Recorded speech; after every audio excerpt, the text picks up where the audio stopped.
The outboard coughed twice and died mid-river. I yanked the cord until my shoulder cramped.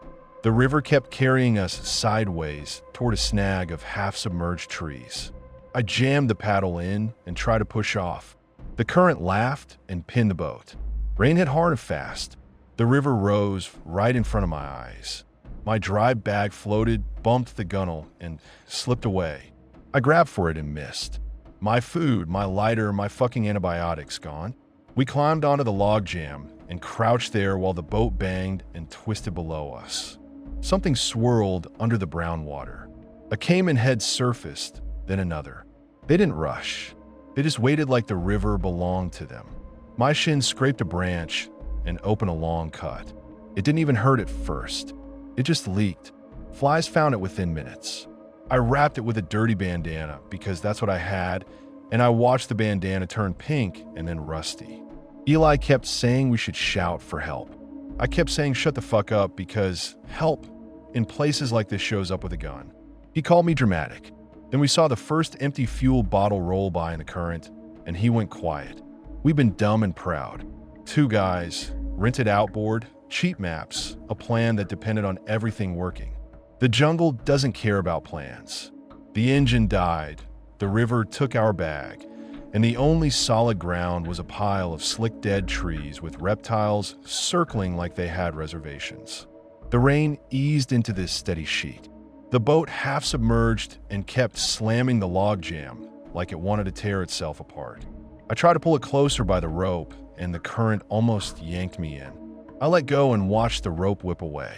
My hands burned. My shin kept leaking. The bandana stuck to it like a wet rag in a butcher shop. Hours later, a narrow aluminum boat slid out of the trees. 2 men in rubber boots pointed rifles at us. They didn't ask friendly questions. They checked our hands, our bags, our camera. One of them smiled when he saw my satellite messenger and snapped it in half like a cracker. That sound, the plastic and the guts of it giving, hit harder than the rain. No button, no sauce. Just me and Eli on a log with caiman heads drifting under us and 2 guys deciding what we were worth. They climbed onto the jam like they owned it. One kept the rifle up and used it like a finger, telling us where to put our hands, where to look. The other searched, fast and personal, squeezing pockets, pulling at waistbands. When he found my little knife, he laughed and tossed it into the river. When Eli flinched, the rifle muzzle slid toward his face and stopped there, steady. I grabbed Eli's wrist and squeezed until he went still. They made a step off onto the bank. Mud swallowed our boots. The caiman followed close, slow, heads just above the water. The men didn't glance at them. That's what told me how normal this was for them. We tried talking. Wrong move. One of them slapped me mid-sentence like he was swatting a mosquito.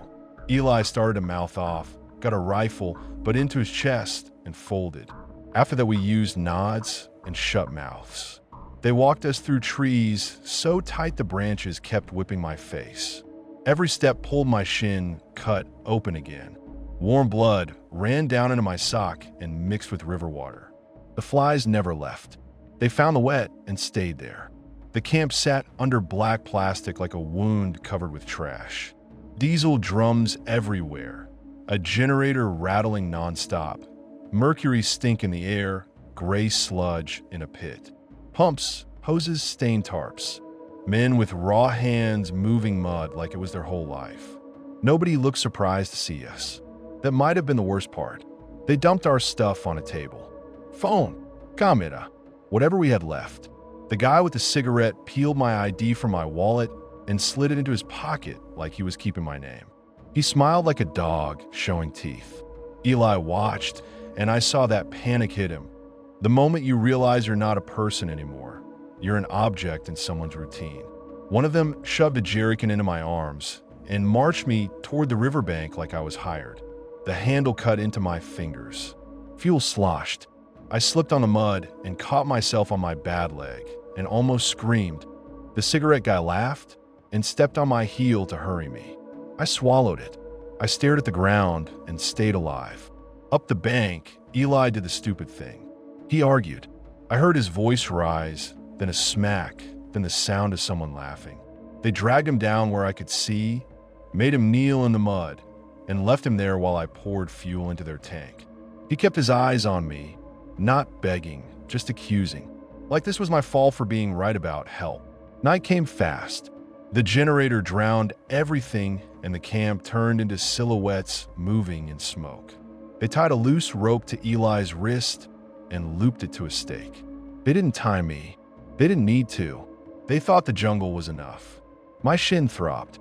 The bandana felt glued to the cut. Every time I shifted, flies lifted and settled again. I kept thinking about the antibiotics in the river and how I'd tried to be responsible and still ended up here, bleeding into somebody's mud. I watched their patterns. Who stayed by the fire? Who wanted to piss? Who carried the rifle? The rifle guy drank, got sloppy, started arguing with the cigarette guy about something. I caught the words policia and telefono. The cigarette guy kept tapping his pocket like the only thing that mattered was in there. My ID, my face, proof I existed. I kept telling myself I'd get Eli loose too.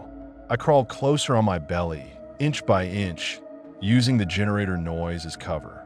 I reached the stake once. My fingers closed on the rope, and I felt Eli's wrist twitch on the other end, like he'd been awake the whole time. I tried to work the knot, but it was wet and tight, and my hands kept sliding. A boot scuffed gravel behind me, and I froze so hard my teeth hurt. Somebody walked past close enough that I could smell sweat and cheap tobacco. I stayed flat until the steps drifted away and the voices by the fire got louder again. I backed away without thinking. I hate myself for that, but fear makes decisions fast. I crawled back to where they'd left the jerrycans and tools, sat there in the smoke, and swallowed my shame like it was food. Eli didn't make a sound. That hurt worse than if he'd begged. He just let me leave him there, and that's a kind of trust one didn't deserve. After that, I stopped planning the right, escape, and plan the only escape. One body can slip into a river quieter than two. One set of footprints is harder to track. I told myself I'd get to a town and bring cops, soldiers, someone. I told myself a lot of shit to keep moving. I waited until night, until their generator drowned out footsteps. I dropped the can, crawled into the water, and let the current take me. I swallowed river and fought not to scream when something brushed my calf. I reached shore shaking and kept crawling through mud until dawn. The water was warm. It grabbed my clothes and tried to pull me under every time I kicked. I kept my head low and moved slow because splashing gets you shot.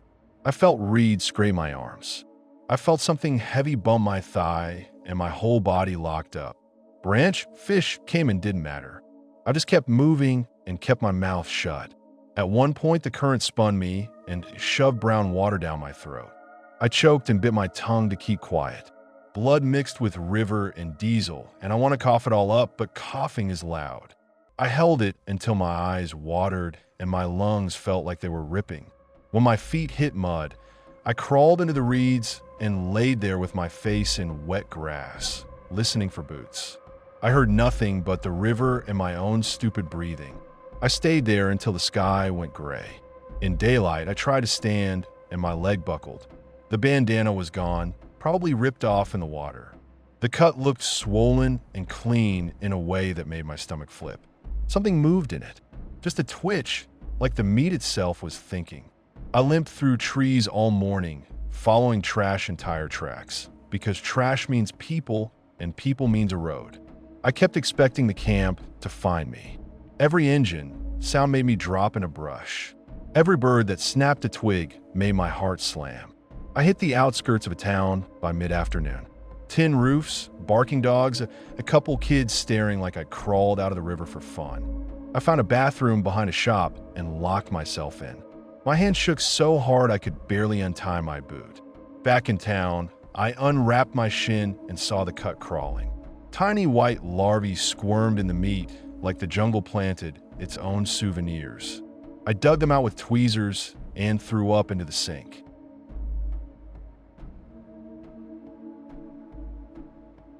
A child's voice called my name from the trees, clear as if someone stood right behind me.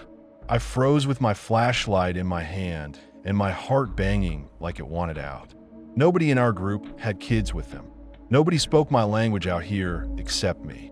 And it wasn't a vague shout. It was my name the way my mother says it when she's pissed, with a hard bite on the first syllable. I remember thinking maybe Dan is pranking me. Then my brain caught up. Dan can't even say my name right. I'd stepped off the path by camp to take a piss because the latrine was a shallow trench we all pretended not to see. We were on day 4 of a guided Amazon trip, sweaty, chewed up by bugs, already snapping at each other, already sick of the guide acting like every question was an insult. So I'm a few steps into the dark, trying to be quick, and then that kid voice hits my ear from the trees. Close, not echoing. Close enough to make me feel stupid for not seeing a person standing there. I walked toward the sound anyway because my brain decided help before it decided danger. I pushed through vines, tripped over roots, and caught myself on a tree. My palm slid down bark and opened a cut. Sap and blood made my grip slick. The voice stopped, just stopped like somebody killed a recording. A light blinked ahead, low to the ground, like a phone screen hidden behind leaves. I crept closer and saw it wasn't a phone. It was a small LED on a stick, planted like a marker. Clean plastic, steady rhythm. That wasn't nature. That was a person leaving breadcrumbs. My stomach flipped. This wasn't a lost kid. This was a setup. I backed up and heard a second set of footsteps match mine. Not animal steps. Human steps, careful, close. I stopped and they stopped. I shifted my weight and they shifted. Like a mirror, I spun and flashed my light. The beam caught nothing but wet leaves and black space between trunks. The footsteps stopped too, perfectly timed. Somewhere behind me, something exhaled, short and annoyed, like I'd ruined a plan. The air smelled like damp soil and something chemical like bug spray or gasoline. I didn't stand there long. The second I felt that someone's right behind you, pressure, my legs chose for me. I ran back toward camp. Branches slapped my face. A rotten log gave under my foot, and I went down hard, knee in mud. I got up without checking it. When I hit our clearing, the fire was low in that wrong way, like someone had nudged the sticks apart. The guide wasn't in his hammock. The boatman lay there with his eyes open, pretending to sleep. My pack was where I left it, but the top flap was loose. I yanked it open and found it already opened. My spare batteries were gone. My water filter was gone. My passport pouch lay on the ground with the zipper cut. Not opened, cut. Whoever did it didn't want to rummage. They wanted it useless. Even my dry socks were pulled out and shoved back and messy, like they were checking for cash, and got impatient. I shined my light at the ground and saw scuffs where someone had knelt by the pile of packs. No clean footprints, just that smeared leaf litter look you get when someone moves careful. My phone screen lit once weak, then died. Dan woke up and got loud immediately, accusing me of losing stuff, talking like noise would scare people off. I grabbed his arm and squeezed hard enough to hurt because I needed him quiet. He yanked away and hissed back that I was overreacting. Marco popped up too and started patting pockets like his charger would magically appear if he panicked harder. He kept whispering about his drone batteries like the jungle gave a shit about his content. The boatman sat up and stared into the trees like he already knew what that meant. He spat once into the fire and it hissed and died lower. The guide came out of the dark a minute later, calm as hell, machete hanging loose in his hand. Dan accused him straight to his face. The guy didn't flinch. He looked at my ripped pouch and said, "You go alone." Like that explained everything. I told him a child called my name in my language. He watched my face for a beat and shrugged like it wasn't his problem. That shrug hit me like a slap. Either he was in on it or he'd seen this before and decided it wasn't worth getting involved. Neither option made me feel safer. Dan wanted to stay and figure it out. Marco wanted to yell for help, like help could swim to us through miles of black trees. I didn't want either. I kept seeing that LED marker and the way the footsteps copied me. Whoever did this had a blade, time, and no fear of us waking up. I grabbed Dan's wrist again and dragged him toward the river. He fought me, trying to go back for gear, trying to wake the others, trying to be brave in the dumbest way. I shove him hard enough to make him stumble. We argued in whispers and clenched teeth because loud noise felt like a dinner bell. He kept saying, "We paid for this, they can't just, like money meant anything out there." I told him low, "If you want to die for a water filter, go ahead." "I'm not." That finally shut him up. Marco hovered at the bank and wouldn't get in. He said we were going to flip and drown, then immediately asked if he should grab his tripod first. I wanted to throw him in after it. Instead, I told him to stay quiet and keep his light off, because honestly, a part of me figured he'd be a distraction and hated myself for thinking it. We cut our line instead of untying it and shoved the canoe off the bank crooked. The boatman slid in behind us without looking at my face. The guide stayed on the bank, watching, not calling after us, not stopping us. We paddled downstream in the dark with one weak headlamp between us, already dim. Branches reached out and slapped our shoulders. The current kept trying to spin us into snags. Every time the headlamp hit a floating log, my brain flashed body before it flashed wood. The river carried whole trees like it was nothing. The jungle kept making human sounds, coughs, low humming, a laugh that cut off mid-breath. Each time, our paddles slowed without permission. Once we heard a baby cry on the bank, sharp and wet, and the boatman's paddle stalled in the water like his arm locked. The cry stopped the second we stopped. Then we heard something step into the shallows behind us, slow, deliberate, trying not to splash. I swung the headlamp around and caught nothing but reeds and the shine of wet leaves. A stone hit the side of the canoe, a hollow thunk. Another stone splashed just off our bow like somebody testing distance. Dan whipped his head around so fast I thought he'd throw up. The boatman didn't even look. He just started paddling harder without a word, shoulders working like pistons. Dan snapped that this was my fault, that I always had to play hero. I told him to paddle or I'd knock him in the water myself. He called me a bitch under his breath and then went quiet because he heard it too. Another paddle somewhere behind us, matching our rhythm, stopping when we stopped, starting when we started. Same perfect timing as the footsteps on the trail. The headlamp flickered, and in that blink of darkness, I felt the river swallow the world. When it came back, I saw little white blinks along the bank, low and steady, like the same LED markers planted ahead of us. Dan whispered, "That's impossible," like saying it would make it false. I didn't answer because I didn't have words that wouldn't make him louder. Hours feel wrong on a river at night. You can't tell if you've traveled a mile or 10 because everything looks like the same wall of leaves. Then you hear a cough that isn't yours right on the bank beside you, and your brain snaps back. At sunrise, we hit a bend and saw a fresh camp on the bank. Boots lined up, empty hammocks, a cooking pot still warm, and a smear of blood dragged into the water like someone tried to rinse a problem away. The boots were set neat, toes aligned, like the owners stepped out of them calmly. The hammocks swayed like someone had just climbed out. The pot had rice stuck to the bottom, and steam still clung to the metal.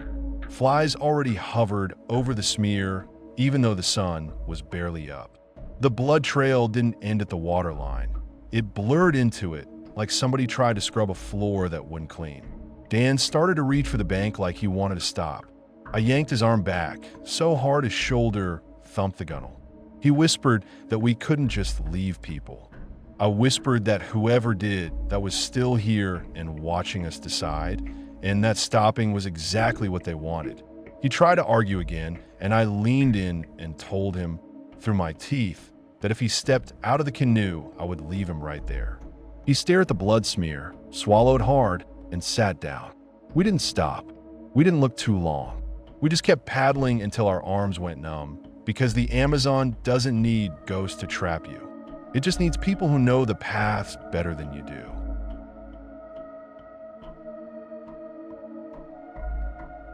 My GPS arrow spun in place like it wanted to mock me.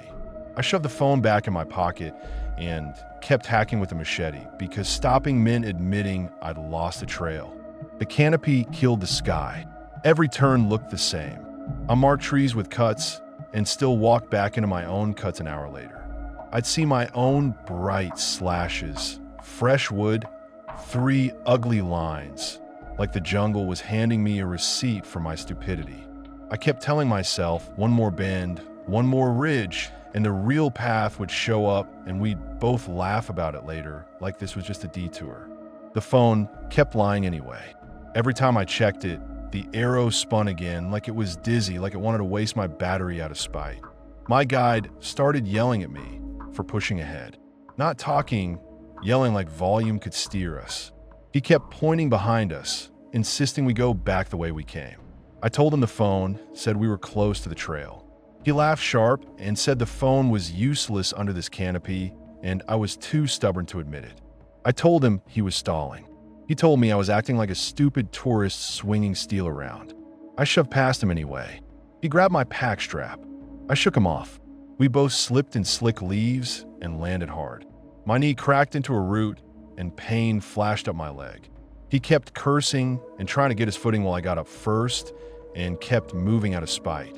That's the part one hate the most because I can still feel that spite like a hot coin in my chest.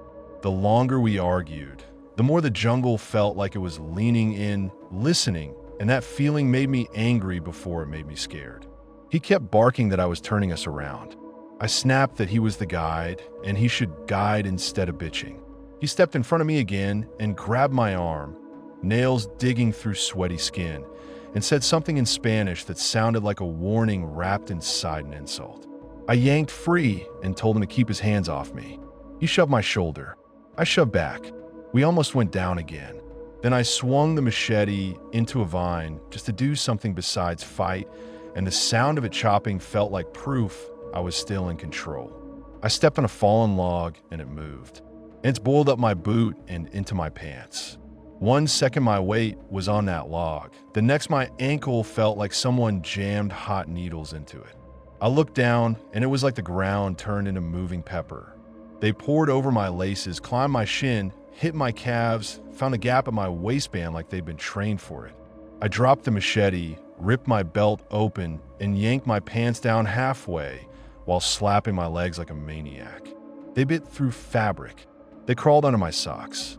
I felt them at the back of my knees, on the inside of my thighs, places you can't swat fast without hurting yourself. I grabbed fistfuls of my own shirt and scraped them off like I was trying to peel my skin. I heard the guide shouting somewhere behind me, but my head filled with this high, stupid panic noise. Then one crawled into my ear and I lost it completely. I ran blind, tripped, face planted, and felt them in my ears. I dug at my ear with a dirty finger, gagging, trying not to think about it going deeper. I rolled, got up, stumbled again, kept smacking my legs until my hands hurt. When I finally stopped, shaking and gagging, the guide was gone. No footsteps, no swearing back, nothing. Just jungle noise and my breathing. I spun in a circle and shouted his name until my throat burned.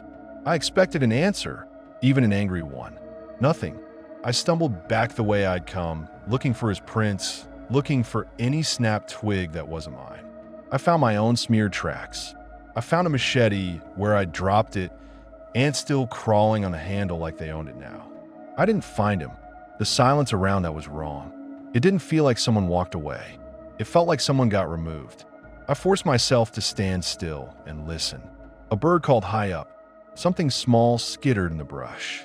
Leaves ticked against each other in little dumb movements. Then I heard a slow scrape behind me. Not a branch snapping. A drag, like something heavy sliding over leaves. I turned and saw a jaguar print in the mud, fresh enough to shine. Another print appeared beside it, closer. I didn't see the cat.